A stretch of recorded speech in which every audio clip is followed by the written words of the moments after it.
Mic check 1 2 3. Mic check 1 2 3.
Good afternoon. Welcome to the sole voting member of the Hamilton Farmers Market meeting of May 14th, 2025. We have quorum. Therefore, I would like to call this meeting to order. Joining me in council chambers, Councillor Tammy Wang, Councillor Mark Taddison, Councillor Cameron Kretsch, Councillor Brad Clark, and Councillor Ted McMeekin. Online, we have Councillor Esther Pauls, Councillor Jeff Beattie, Councillor Alex Wilson, and Councillor Matt Francis. Welcome one and all. Elsie McCrae, can you advise on items included in the addendum of today's agenda?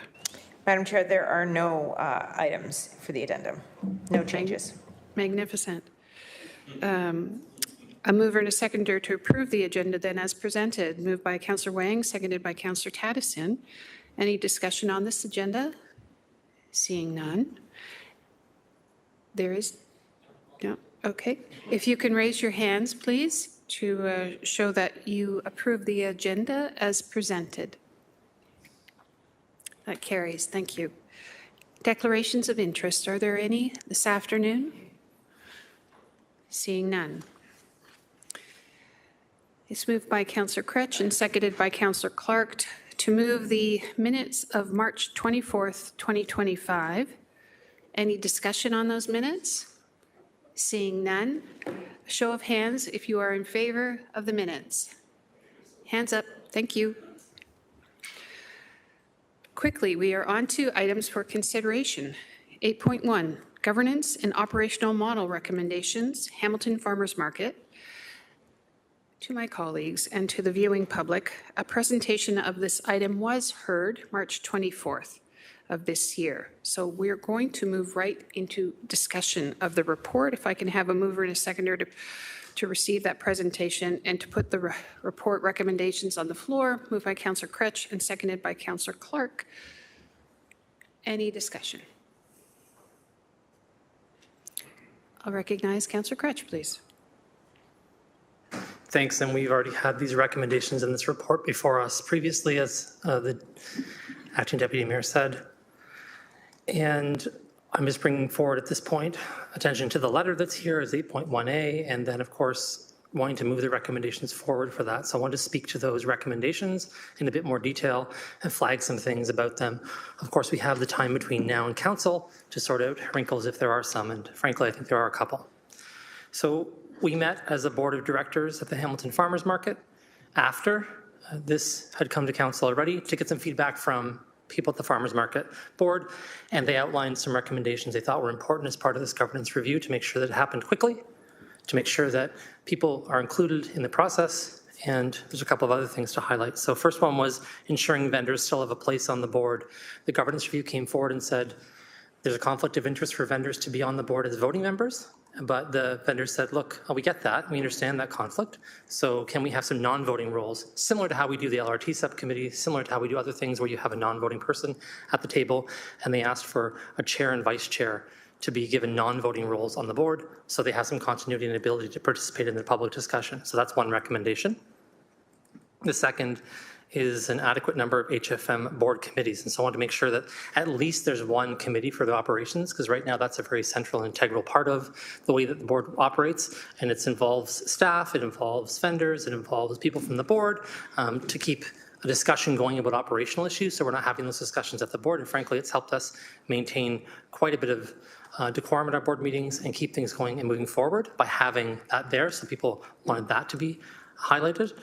Wanted to also have some participation in the interview process. So in past, what we've done with other committees of a similar nature, I think it was ACPD, for instance, when we did recruitment there, we solicited information from that committee to ask what kind of questions they had for the individuals so that there was some participation from the board. So the board just wants to be able to do that and provide some guidance because right now the board feels like they're disconnected from the process of having citizen members be appointed and not really getting to participate in the question asking part of that and to submit questions to the selection committee. So that's number 3.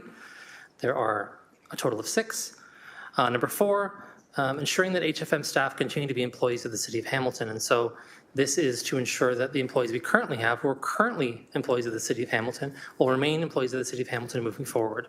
And that, again, none of these things compete with the governance recommendations that came forward by the consultant. It just ensures that people continue to have the pensions and benefits that they have today, and that we don't end up in a situation where that's not sort of part of the discussion, part of the what happens going forward. Number 5, that Optimus SBR, who did the governance report, be contracted to do the implementation plan for this. And so I'll speak briefly to this, which is the one place we have a wrinkle. Right now, and staff can confirm if I make a mistake, but my understanding is that there is not a staff complement right now to address this work. So we had staff in place to address the visioning exercise for the farmers market and the operational review for the farmers market as it was planned. Then there was a hiatus, there was a long period, we had to redo the governance review. Those resources don't exist anymore to have somebody steward this through the process independently. It'd be happening, frankly, off the side of someone's desk if it was done. So having the Optimus SBR folks guide that work, because they just finished doing the governance review and making all the recommendations to come up with an implementation plan. We don't have a budget assigned to this, which is the red flag here. So there isn't one yet assigned, and that's the issue that would have to be sorted out between now and council. And if we couldn't find the money, then obviously that wouldn't go forward. But that's what we need to sort out right now, is possibly getting a budget. This is the first step, is approving that plan and coming up with that hopefully in the next little short period, so we can get this done without it taking more years. We're already about 2 years behind the plan. So this is going to make sure we can actually do this in the next year and get the implementation plan done and fix the governance issues without waiting further to do so. Last one, that the board wanted to have continue to appoint 2 members of council to the committee. They liked having 2. They said that it was fine having 1 before, but they just liked having an extra person there. They thought that that was a better method than having 1. And so I have an amendment on the table seconded by Councillor Huang that just basically says that we want to have these recommendations approved. I circulated that to all members of council yesterday, so everyone saw it. It wasn't news because, of course, this has been on the agenda for about a week now, but I want everyone to know. Happy for questions, happy for questions of staff, whatever makes sense, but trying to just move this along in a way that I think honors some of the things that are working inside the new recommendations for the governance structure. Thank you. Thank you, Councillor. Councillor Clark, you're next.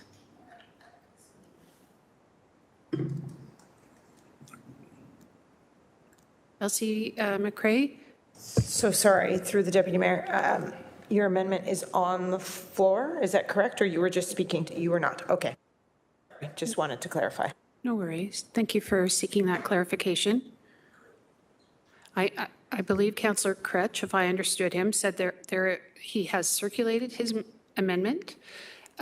He was speaking broadly to the interface of what the board was discussing, but it has not been put on the floor yet.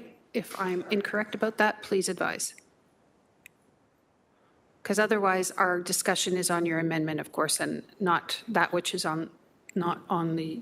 Yeah, my mistake. I think I got excited and maybe forgot to put the amendment on the floor for discussion, which is the only real item here at this point. I think it's approving the original recommendations and then amending them. So I'm at your disposal as to when you think the amendment should be put on the floor. That's your prerogative as a member of council, but you don't have the floor anymore. So I've recognized Councillor Clark. I'd be happy to yield so you can put it on the floor. Otherwise, you're going to have conversation twice. That's your prerogative as well. Councillor, you have a member saying they'll yield the floor. Okay, thanks. It's moved by me and seconded by Councillor Huang, and maybe Elsie McCray can put it up on the screen. Sorry, Legislative Coordinator McCray can put it up on the screen, and you can have it there for people to see. It's essentially just a list version of the letter that's been on the agenda for about a week in 6 bullet points. And my seconder is Councillor Huang. I think I've already spoken to it, so at this point I'll yield the floor back to Councillor Clark. Thank you, Councillor. So a couple of questions to staff first. So this letter is ostensibly a letter from the Board of Directors for the market, correct? I'm trying not to have 2 hats confused. So Councillor hat, Board of Directors. Through the chair, yes, Ray Kessler, Chief Corporate Real Estate Officer. That is correct. This is a letter from the chair representing the Farmers Market Corporation Board. Thank you. In item 1, where it speaks to ensuring vendors still have a place on the board, that seems to me to be a reasonable request, provided they're treated more like ex officio. They're on another board, which is the vendors association or whatever they call it, but 2 members will sit here and will not have a vote and still be able to participate.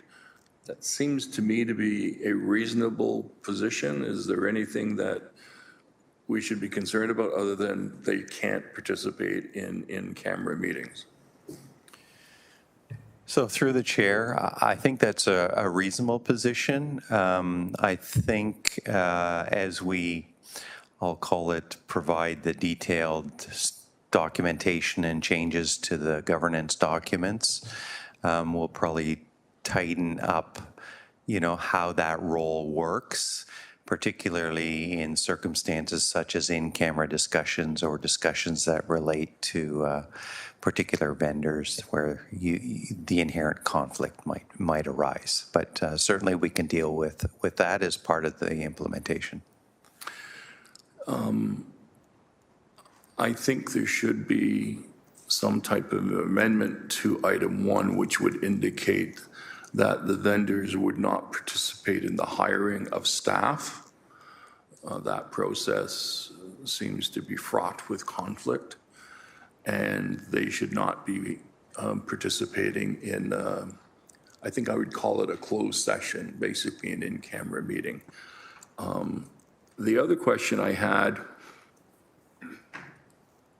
it talks about the HFM board developing questions, which I was fine with, and then participate in the interview process for recruiting new members. I'd be happy to hear the councillor's elaboration on that topic, and then I'd like to provide a comment.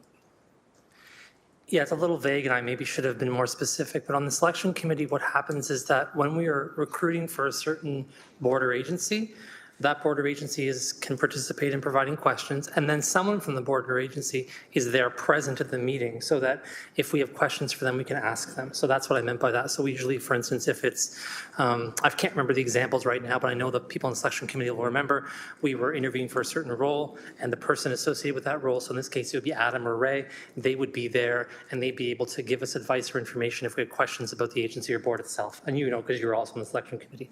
So it's that ability to participate in that way. Thank you for that clarification. It would be important that we paper it that way. There has to be, as Mr. Kessler has indicated, there will be a requirement to create the governance documents. So if we are going to permit it in this manner where they're basically in the room and available for questions or advice, but they're not actively participating in the hiring process, and they're not there when votes are taken on the process. We need to clarify, and the reason I'm saying this, Chair, is 2 years from now, there could be a new council. And if we don't clarify the language in this process, then it can become very confusing to that new council when they're trying to implement that process. The rest of the items on the councilors, or the board of directors letter, I don't have any problems with. The question is the process. So if you're going to take this into consideration in the development of a governance document, are you bringing back that governance document to this body? So through the chair, and one of the recommendations in the prior report that was in front of this body at the last meeting that was approved, we will be bringing back, call it the implementation plan, which will detail very specifically all of the changes that need to be approved by this body to those governance documents, as well as there will also be a transition plan. In other words, how do we get to today to whatever the new is, and how do we transition the board, as an example? If there are staffing implications, what does that look like and what process do we follow? So that'll all be coming back to this body before we actually take the implementation. There are some approvals that we will require on those governance documents for sure from a legal perspective. Just a quick comment, Chair. I am quite pleased by the growth that has occurred from the governance perspective in understanding good governance in an organization. I can recall with previous councils having significant pushback when we talked about the vendors not being on the board.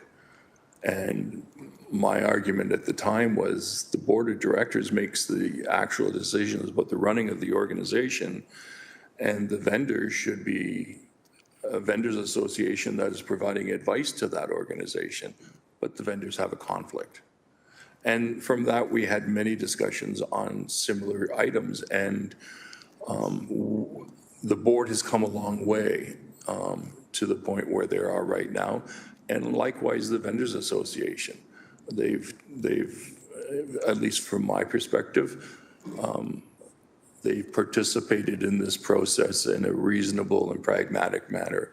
They were wanting to find a conclusion to it.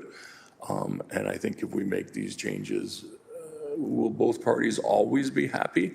No, because in this room, we're not always happy either. But that's governance. Thank you. Councillor Jackson. Thank you, Deputy Mayor Maureen Wilson. Good afternoon. Thank you so much to Chair Councillor Crutch and Councillor Huang for their leadership. And I've read over the April 28th communique from the Chair with the 6 amendments here. Can I just either to Chair Councillor Crutch, if he's not comfortable, then maybe to the Chief Corporate Real Estate Officer Kessler or Manager Slomka, please, of the market.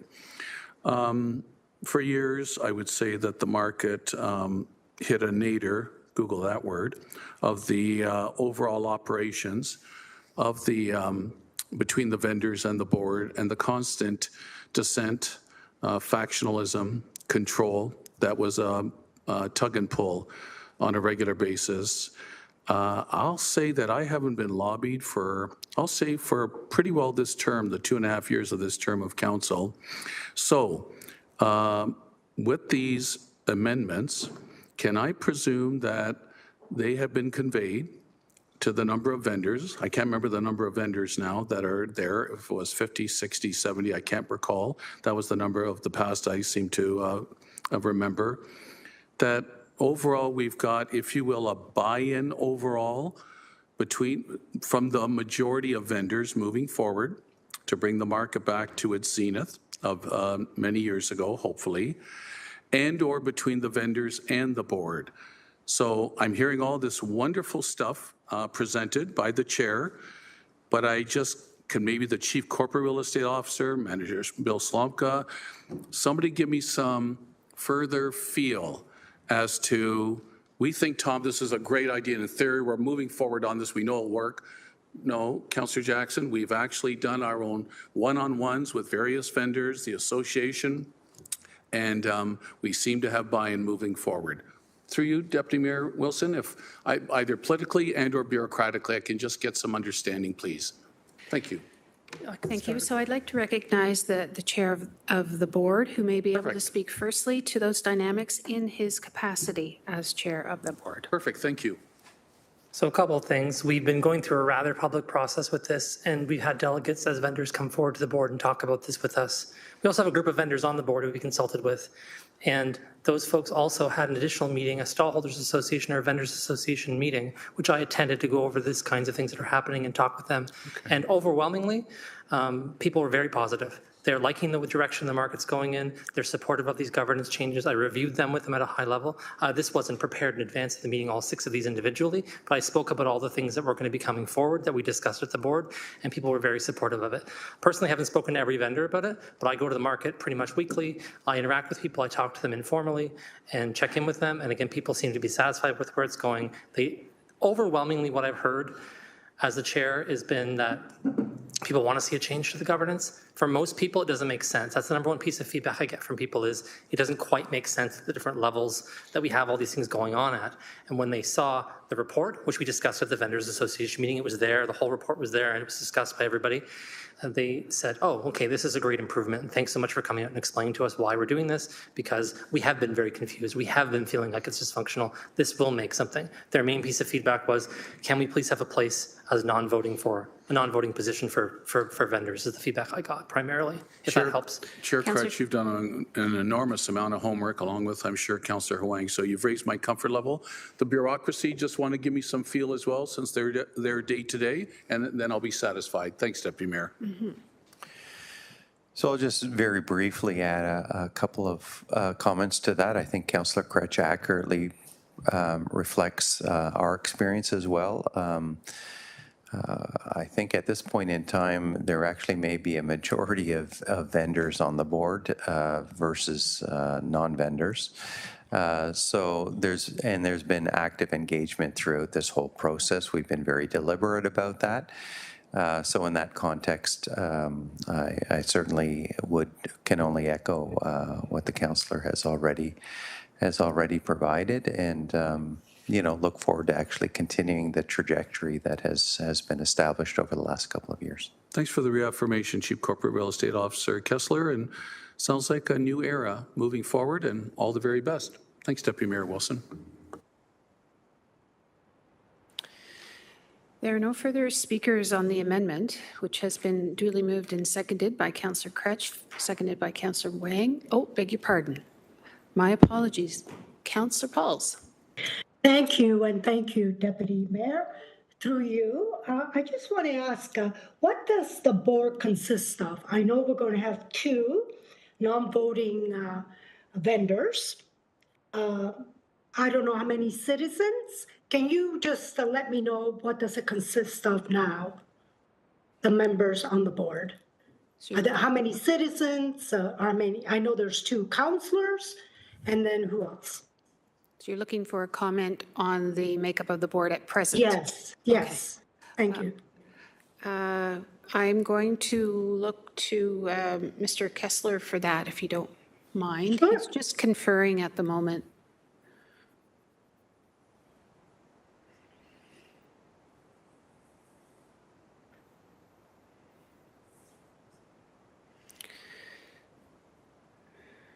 Chief Real Estate Officer Kessler, I have a question from my colleague, Councillor Pauls, just looking for a summation of the present makeup of the board, citizens, otherwise, please. So through the chair, currently the composition of the board is 5 non-vendor members, so general public members. There are 2 positions that are occupied or are designated for councillors, and there are 4 positions that are designated for vendors. In terms of current members within those roles, there are currently 3 positions that are occupied by non-vendors. There are 3, I believe, vendors that are currently active, and we do have the 2 councillors who are active, and that would be Councillor Crutch and Councillor Wang. Okay, so the 4 position vendors, all of them then will not have their ex-official, they don't vote, they just come and discuss, and is that what is going to happen with the new governance? So you're looking for clarification, Councillor Pauls, on what is proposed in the amendment? Yes, is it 4 or 2 vendors? I thought I heard 2. I'll recognize the mover to provide that clarification. Sure. Again. Councillor Crutch. Thanks. So going forward, there'll be representatives from the Vendors Association, 2, the chair and the vice chair, and they will be non-voting representatives. So two positions going forward, and they'll be from the Vendors Association directly. And they have their own democratic elections over there about how they select their chair and vice chair, and those people will be appointed as non-voting members. That's great. So they will do their own election, sort of, who's going to be the chair and not, and the vice chair. Yep, I heard the affirmative for Okay. that. Yep. Good. Okay, thank you. I just wanted to be, because when I was on the board, there was a lot of voting members, and so I think this is a good thing. Thank you. You're welcome. There are no further speakers on the amendment. So we'll move to, you can demonstrate your support or not support for it with an electronic vote, please. Or a thumb.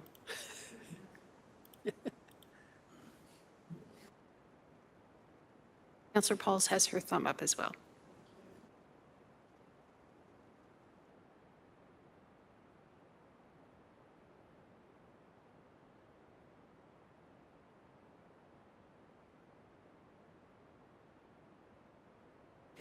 Thank you. That amendment carries 12-0.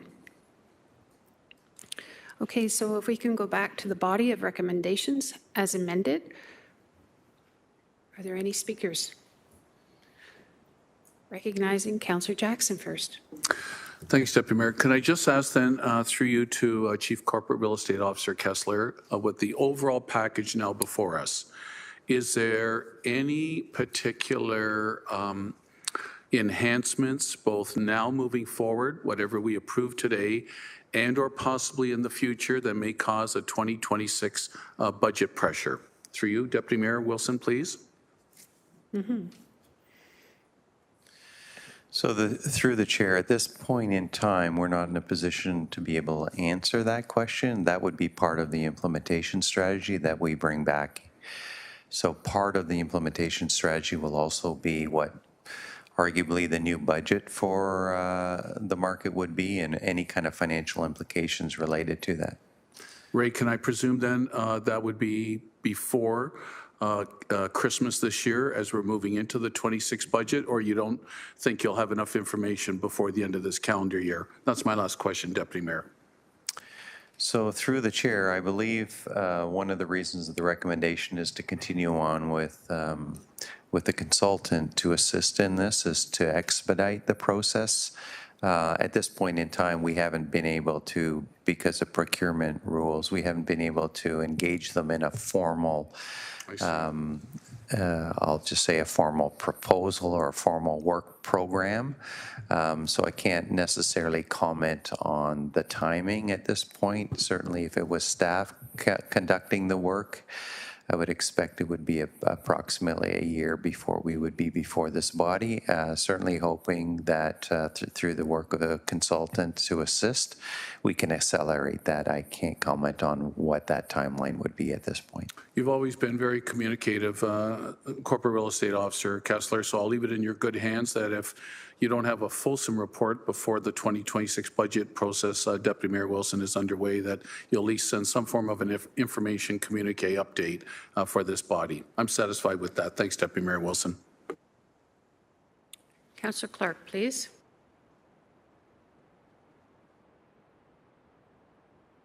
So surely we can figure out what's being spent currently on management and extrapolate what would need to be spent to keep the place running, unless there's an intention to make significant changes that we're unaware of. To Mr. Kessler, please. So through the chair, we will be in a position certainly for the 2026 budget process to have a budget for 2026 for the board or for the corporation. All I was suggesting is that in terms of what the future might hold as a result of the changes on the governance and the implications that might have for financially for the corporation, we may not be in a position to have that ready for the budgeting process. That's pretty much all I wanted. I wanted to ensure that in 2026, there's going to be a budget and understanding where we came from to where we are, and then what the future is after that, how the changes may or may not be implemented. will be up to that council and that board of directors at that time, correct? Through the chair, that is correct. Thank you. I'm fine, Chair.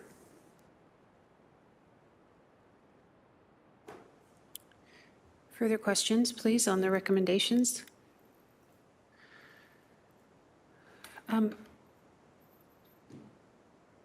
I do have just some factual questions, just to gain a little bit of clarity. And in my training last week, I was told I do not have to actually give away the chair if I'm seeking questions on facts. But if I could, I'm not sure I understand the next steps and the budget implications. And I'll premise my questions by saying we have been at this for too long of a time. And I'm just looking for some assurance that if I'm reading recommendation 3 correctly, that staff be directed to develop the legal and operational framework required to support the implementation of the recommended governance and operating model, including resource and budget implications, along with a transition plan, and report back. So just so I'm clear, is it the anticipation that implementation will require an enhanced budget and a budget that is different than that which exists at present for this item? So through the chair, I'm not certain that we anticipate significant changes from a budgetary perspective, but we won't know that until we get further down. So I'll just provide a little bit of an illustration of what the governance recommendations that are being approved are suggesting is that the corporation become somewhat more entrepreneurial. And in that context, there may be a requirement for, say, an additional staff person to go out and work on bringing in additional revenue sources. I'm just, this is a bit of a speculative discussion. And so that would have a cost implication. The other side of it, of course, is if there's a forecast that additional revenues outside of city funding are anticipated to come to the market, then that would have the opposite effect in terms of reducing the budget. We don't really know what those implications are. Part of the implementation strategy will have some forecasts and analysis around that. And so I can't comment on whether the budget goes up or the budget goes down or the budget stays the same. At this point in time, I think we're anticipating the budget would be in and around the same ballpark as it is currently. Thank you. I'd like to focus, though, specifically on the enacting that which we have just approved and getting to the point of implementation. And I thought I was hearing two different things in your response. I think it was to Councillor Clark, my colleague. Do we have the complement in place at present where we can drive these changes? If not, does the contract with the existing agent enable us to continue? Or is new money going to have to be at hand? What I'm leery of is if we're having to consider all of these matters in a budget presentation, that's going to take us to next March, perhaps, and then we'll have perhaps a procurement if we don't have the complement in-house at present. I'm just trying to get a sense of what are the decision-making factors and who is responsible for the implementation of these recommendations.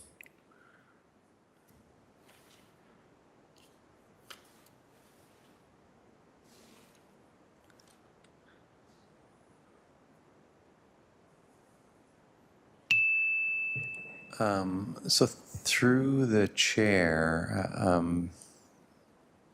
maybe I need a little bit of clarity on the question because, at least from my perspective, I'm seeing a couple of different things that might come out of the question.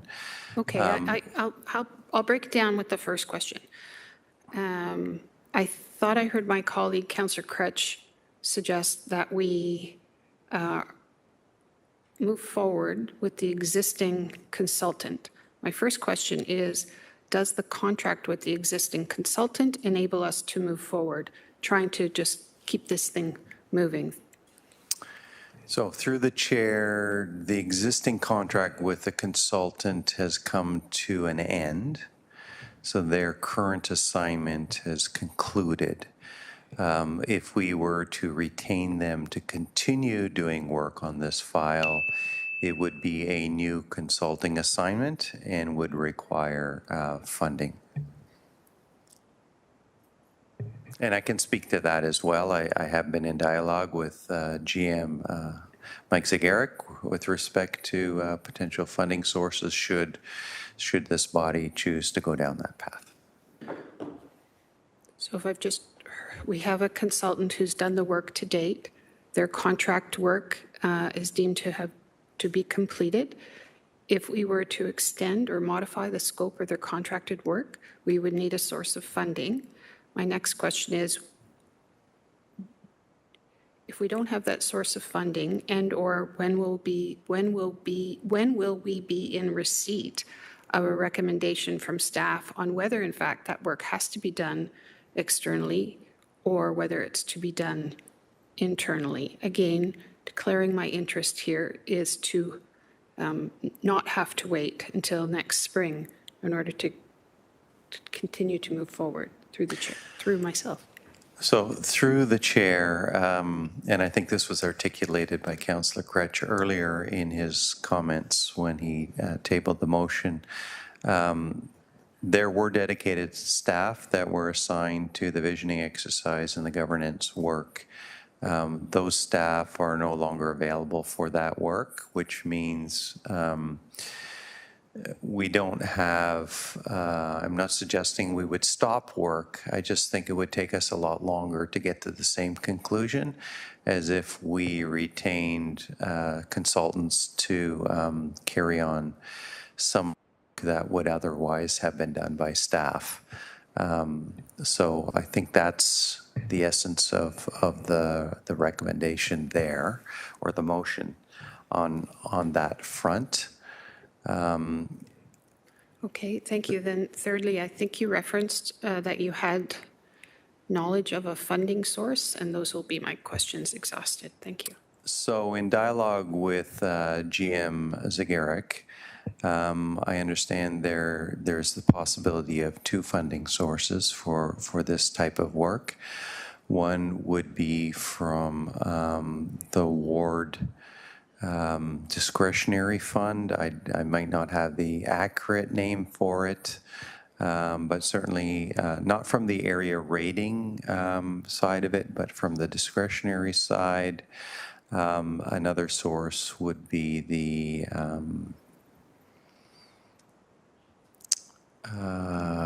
reserve,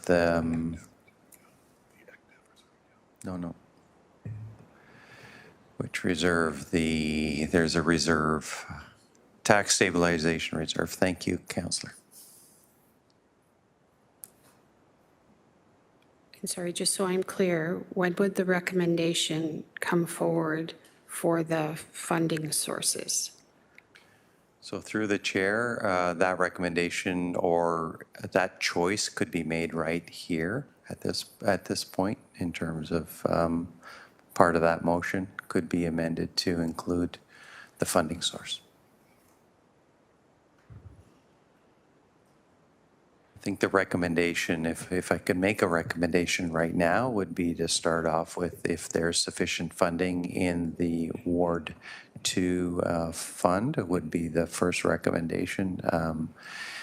If that is not desirable, then I don't mean, the tax stabilization is available. I don't mean to be argumentative or difficult, but I am wondering, why wasn't there a recommendation embodied in this report for funding to move forward?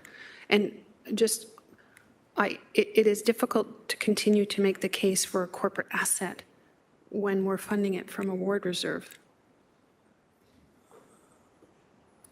So through the chair, just to be clear, this is not a staff recommendation. This is a motion from the councillor that is driving the consulting work. No, I realize that. I'm just asking, in this report, why wasn't there a recommendation with respect to funding source? Through the chair, the original report does not have a recommendation requiring funding at this point in time. Thank you. Councillor Jackson? Deputy Mayor Wilson, you're a much better Clarence Darrow, Google that individual, than I ever could be. I really appreciate your question. So bluntly, directly, please, Corporate Real Estate Officer Kessler, I thought you had raised my comfort level, but the Deputy Mayor did a darn good, better job of pinpointing you on some more definitive, detailed answers. Bluntly, directly, please. If I support this package here today with the amendments, does that give you carte blanche to move forward to enhance the farmer market budget? Because I don't want to do that and then be surprised months from now, you come back and go, well, Councillor Jackson, on May 14th, you approved the package, and that meant that I would have carte blanche to enhance the budget. Can I hopefully just get a direct answer, please? So through the chair, there's no recommendation here to change the budget of the Hamilton Farmers Market Corporation at this point in time. The only thing that I see is a request for city staff to engage a consultant to support the work of city staff, not the corporation or the board, in developing the implementation plan for the governance changes that are being recommended and approved here. So your first part of your answer was marvelous. Second part, I presume then the new or existing consultant work of implementation, you'll bring us back a range of what that cost might be before approving, or does this today give you carte blanche to move ahead to fund that? Through you, Deputy Mayor Wilson, please. So through the chair, at this point, I don't see any, there's a recommendation for us to use consultant. There's nothing on the table that gives us a funding source. We would also need some clarity with regards to this would be deemed a sole source, and so we would need approval on sole source as well. So there's two additional, if I can put it that way, would need two additional recommendations or motions here to give us the authority to move forward. My comfort level has swung back upwards again. Thank you. Councillor Clark, followed by Councillor Cretch. So if I recall correctly, there was a budget that was provided for the consultant to do the work up until where we are today. Is that correct? How much money in that budget is left? Through the chair, the full amount of that funding has been expended. Okay. And so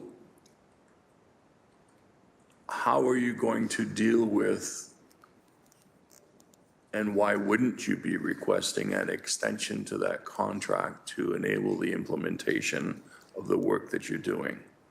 It seems curious to me, not in a defamatory way, but just curious that we're going ahead with this plan, but we're not dealing with the extension of the contract, which is necessary to finalize the implementation plan.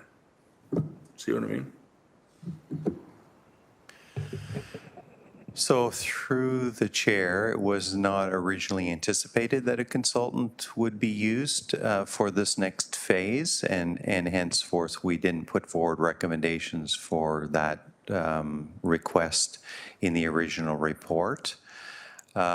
Certainly in terms of moving forward, it could either be done through an extension An extension, it's different work. And so in some regards, it's a completely new contract that we would have to do with them. But, you know, whether we do it as an extension or whether we do it as a new contract amounts to somewhat the same thing. Can you define the work that needs to be done? And why can't our staff do that work? So through the chair, we're not suggesting that staff cannot do the work. The question was whether we could accelerate the work with the use of the consultant, and we believe that that would be the case. Again, it's not staff that are making the recommendation for the consultant. We're just reacting to what's on the table. So the board is making the recommendation for the consultant? Through the chair, that is correct. And they're making that recommendation in order to expedite the work? Through the chair, that's as we understand it. Okay. And that contract is the sole responsibility of the city? Through the chair, it is the city's contract, yes.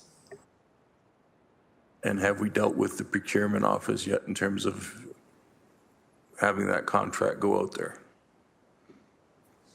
And do you have an idea when that would happen? So if this organization, if the intention is to proceed for the rest of 2025 and put in place a budget for 2026, based on the expenditures they've been incurring to date with a minor increase for inflation, where does that consultant fit into what slot? So through the chair, I think there may be a little bit of confusion, if I can put it that way, with respect to the city versus the corporation. Yes, please. So this has nothing to do with the Farmers Market Corporation or the Farmers Market Board. They are not undertaking this work. It's city staff that are undertaking this work on behalf of this body, actually. So in that context, it sits on the city side. It doesn't sit on the Farmers Market Board side of work. Historically, the staff resources that were devoted to the governance review piece were city staff that were not allocated or assigned to the market. Okay, so just so I have it very clear in my head, because it has been a little bit confusing. The operation of the market is on this side. This tranche is all the operation, maintenance, everything goes on, rest of 25, possibly into 2026. Don't know, but that's what this guide is doing. On the other side is the city's responsibility with a potential or not a potential, maybe a consultant that will develop the implementation plan of what is being recommended here and filling in all those pieces. And that will come back to this body to decide, and then that will merge into how the organization runs in the future. Is that a fair explanation, or am I confused? Very clear. Thank you. Perfect. I got it. Thank you. Councillor Critch. Just to maybe sum this up and hopefully we can go to the vote. This has nothing directly to do with the Hamilton Farmers Market budget in any way. This is about an implementation plan for the governance issues specifically. So that's important. As part of the implementation plan for how to implement the governance, there might be a recommendation later on that says, hey, we think we should do this, and there might be a cost associated with it, and that'll come when the implementation plan is done. This is trying to expedite the implementation plan and support staff since they no longer have all the resources they need to complete this in a timely manner. And frankly, as we all know, this governance review is already a couple of years overdue. The question that I tried to address earlier, I guess I did a bad job of it, and apologies from me, is I'm intending to bring forward a recommendation at council before this is ratified there with a funding source so that we can have that there, we can see it transparently before we vote on it, and we know exactly what the costs will be. There's no surprises. The problem is, because this is coming on behalf of the board as a recommendation, we have this step first. And once this step is in place, then it makes sense to proceed to the next step, which is securing the funding source. Ultimately, that's a decision for council to make, and council will make it. But it's a little awkward because the board is making the recommendations, not city staff. But this is the way that it works in this very confusing governance process that we have, which this entire thing is meant to clarify and make better. So I hope that that untangles the mess a little bit and you understand what's coming as the next steps. Any further speakers on the recommendations as amended? Seeing none. Oh, Councillor Taddison, are you? Nope. Okay. Okay, we'll take the vote electronically, please. Thumbs up from Councillor Taddison and Councillor Jackson.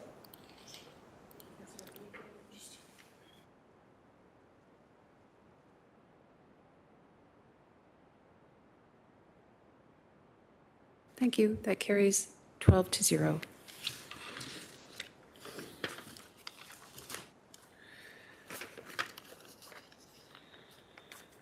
Okay, we're good to move on? Thank you. 8.1A, which is correspondence from Cameron Critch, Chair, Hamilton Farmers Market Board, respecting this item, moved by Councillor Jackson, seconded by Councillor Spatafora for its receipt. Show of hands, please. Thank you, that carries. Any further items for discussion? This meeting is adjourned. Thank you for your time and attention. Thank you to staff.